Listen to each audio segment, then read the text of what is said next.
Hi everyone, welcome. It's a brand new day. It's beautiful out, and I just want to share some information with everyone. As the shift happens and as I gain more information, I share that information with whoever finds my videos to help spread the Dharma. But I have this video is labeled "What is the I?" And I have a diary entry here that I wrote on this. Allow me to read this. Alright. Every and any thought about me is just an idea inside my idea body. So then if no mind is me, then what is? And then I wrote, I am the thoughtless one, the nameless one who creates these idea forms. So is I. I am an idea. The best idea you can have about yourself is no idea, because you are thoughtless and nameless. In fact, every word that I'm uttering right now, or has ever been uttered, is created by man, and really is not what reality is. Every word we create is a metaphor or a simile for the outside environment, and that's what is meant by the I. Even the word I is an idea. I'm not gonna go into the whole, that there is no I talk, because some people need to reach their own enlightenment and figure that out for themselves. If it is in their path to do so. I'm just gonna tell you the beginning that might, spark this fire in you to want to discover more. But if we look carefully at the Sahasrara chakra, which is the crown that we have on our heads, you'll notice that it looks like a rose petal, but in the center of the rose petal is an empty spot. And the empty spot is in fact who we are. We are the formless and nameless one. It's only one thing having an experience as everyone else, and that thing is nobody and nothing.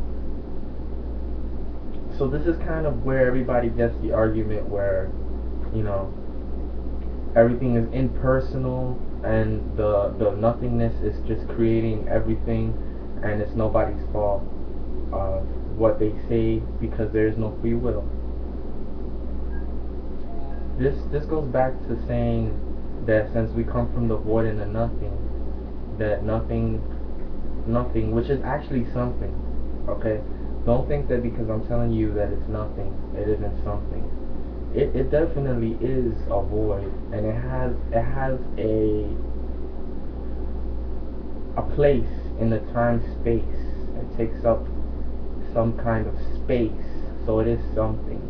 But it appears as a void, and it's creating the words and thoughts of everyone. So, are we impersonal? Is everything, all our ideas, created by the will of something else? Is what I have to say. No, none of our ideas are not created by the will of something else, because we are in fact that something else.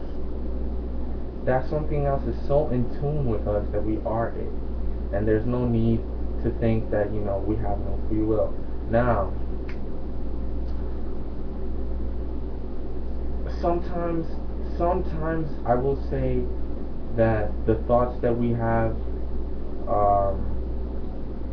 are, you could say, influenced by either a negative or a positive influence that is outside ourselves.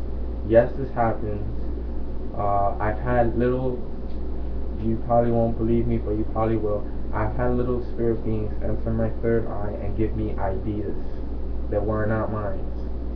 And I've also had the dark side give me ideas that are not mine. In fact, the dark side seems to attack me more than they do.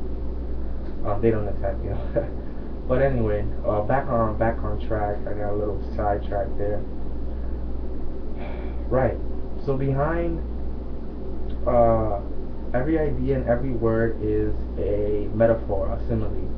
In fact, if I were to say, that little tree that's behind me is a tree, I am wrong. In fact, that tree is a cosmic being having an experience as a tree and is not a tree. All over the world, the same organism is known by different labels or ideas that were created out of the idea body.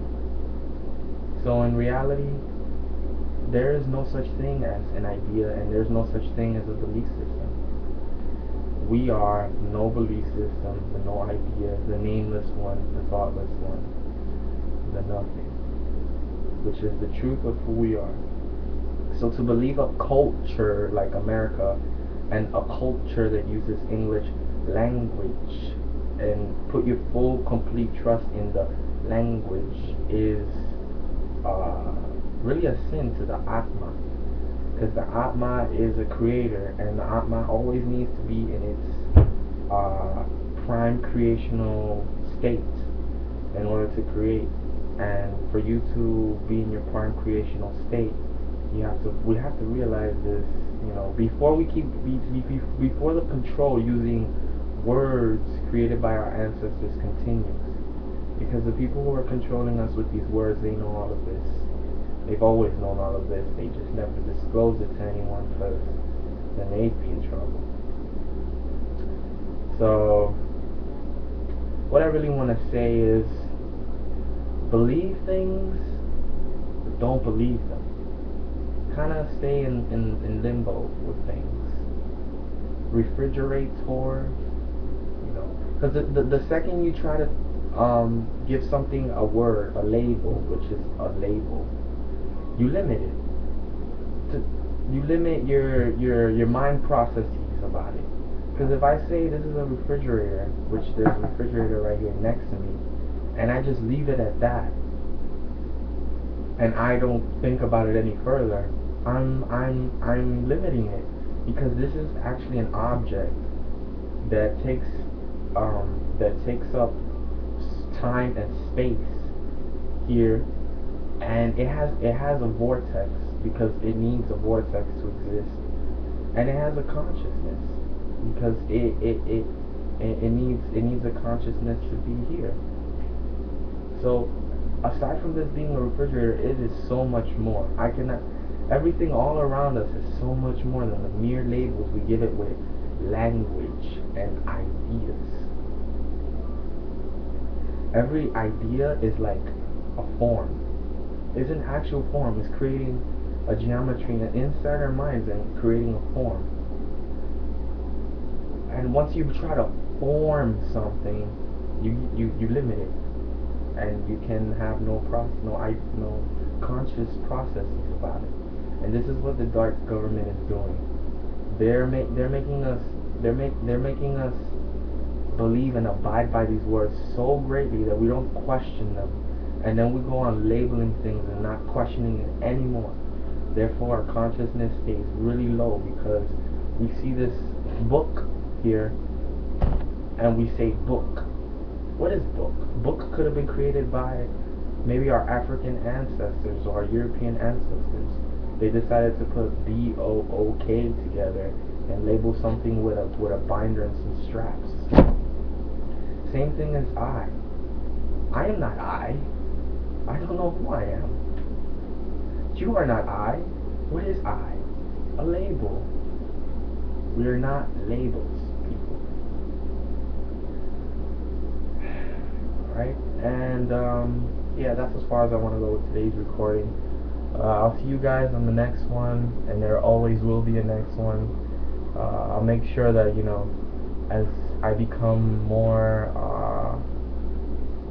as more energy flows into my body and I start realizing more things, I'll spread that with the collective. Because in fact, we all have the cosmic monad in our minds, and we all have something to contribute to the collective. And we all have our own ways in which to raise the consciousness of humanity. So don't be discouraged. It's in there before we arrive, and it'll always be in there. And I'll see you guys. Peace and love.